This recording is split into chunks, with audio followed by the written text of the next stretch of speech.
আসসালামু আলাইকুম। 10 মিনিট মাদ্রাসায় আপনাকে স্বাগতম। মাত্র 2 মিনিটে যাচাই করুন আপনার চরিত্রে জাহান্নামীদের লক্ষণ আছে কিনা। রাসূলুল্লাহ সাল্লাল্লাহু আলাইহি ওয়াসাল্লাম বলেছেন, মুমিন কখনো দোষারোপকারী হয় না, অভিসম্পাত করে না, অশ্লীল কাজ করে না এবং কটুভাষীও হয় না। তিরমিজি হাদিস নম্বর 1977। রাসূলুল্লাহ সাল্লাল্লাহু আলাইহি ওয়াসাল্লাম বলেছেন, মুমিন হয় সরল ও ভদ্র, পক্ষান্তরে পাপিষ্ট হয় ধূর্ত ও দুশ্চরিত্রের। আবু দাউদ হাদিস নম্বর 4790।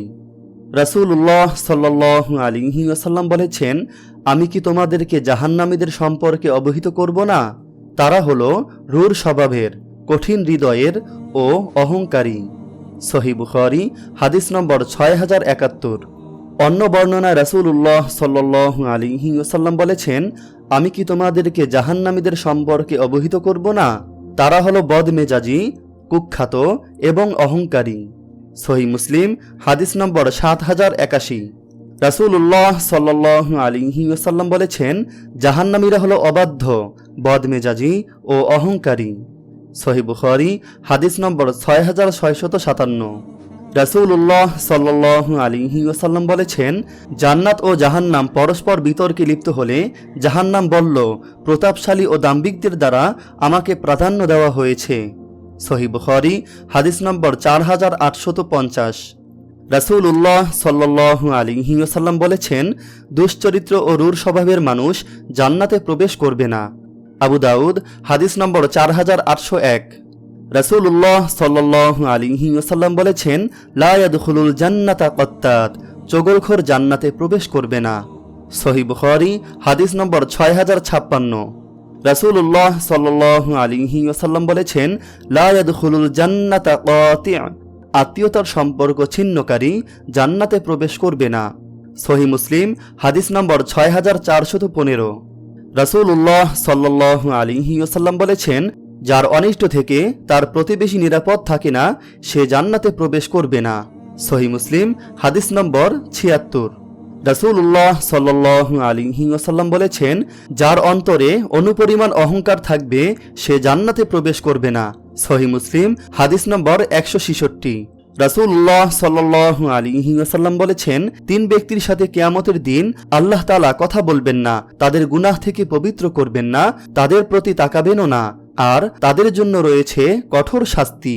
তারা হলো বৃদ্ধ জেনাকারী, মিথ্যাবাদী বাদশাহ ও অহংকারী দরিদ্র ব্যক্তি। সহিহ মুসলিম হাদিস নম্বর 196। রাসূলুল্লাহ সাল্লাল্লাহু আলাইহি ওয়াসাল্লাম বলেছেন, তোমাদের মধ্যে সেই ব্যক্তিরা আমার নিকট ঘৃণ্য ও কিয়ামতের দিন আমার নিকট থেকে দূরে অবস্থান করবে। তারা হলো বাচাল, নির্লজ্জ ও মুতাফাইহিকুন। সাহাবীগণ বললেন, বাচাল ও নির্লজ্জ তো বুঝলাম, কিন্তু মুতাফাইহিকুন কারা হে আল্লাহর রাসূল? তিনি বলেন, অহংকারীরা। তিরমিজি হাদিস নম্বর 2018। রাসূলুল্লাহ সাল্লাল্লাহু আলাইহি ওয়াসাল্লাম বলেছেন, কিয়ামতের দিনে আল্লাহর কাছে ওই ব্যক্তি নিকৃষ্ট স্তরের বলে গণ্য হবে যাকে লোকজন তার দুর্ব্যবহারের জন্য পরিত্যাগ করে। সহিহ বুখারী হাদিস নম্বর 6032। রাসূলুল্লাহ সাল্লাল্লাহু আলাইহি ওয়াসাল্লাম বলেন, নিশ্চয়ই সবচেয়ে নিকৃষ্ট লোক সেই যার অশালীনতা থেকে বাঁচার জন্য মানুষ তার সংস্রব ত্যাগ করে। সহিহ বুখারী হাদিস নম্বর 6054। মন্দ স্বভাব বিশিষ্ট ব্যক্তি তার লালিত মন্দ স্বভাবের কারণে জান্নাতে প্রবেশে অন্যতম বাধা হবে।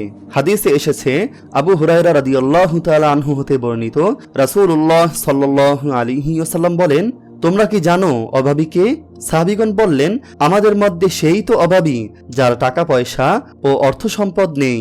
রাসূলুল্লাহ সাল্লাল্লাহু আলাইহি ওয়াসাল্লাম বলেন, কিয়ামতের দিন আমার উম্মতের মধ্যে সেই সবচেয়ে বেশি অভাবী হবে যে দুনিয়াতে সালাত, সিয়াম, যাকাত আদায় করে আসবে এবং সাথে সাথে সেই ব্যক্তিরাও আসবে কাউকে সে গালি দিয়েছে, কাউকে অপবাদ দিয়েছে, কারো মাল সম্পদ আত্মসাৎ করেছে, কাউকে হত্যা করেছে, কাউকে আবার মেরেছে।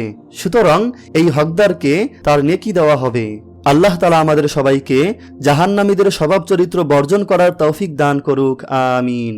আপনি যদি এরকম ভিডিও আরও পেতে চান তাহলে এই চ্যানেলটি সাবস্ক্রাইব করে পাশে রাখা বেল আইকনটি অন করে দিন। আপনার প্রতি শুভকামনা রেখে আজকের মতো বিদায় নিচ্ছি। আসসালামু আলাইকুম ওয়া রাহমাতুল্লাহ। জাযাকাল্লাহ। جزاك الله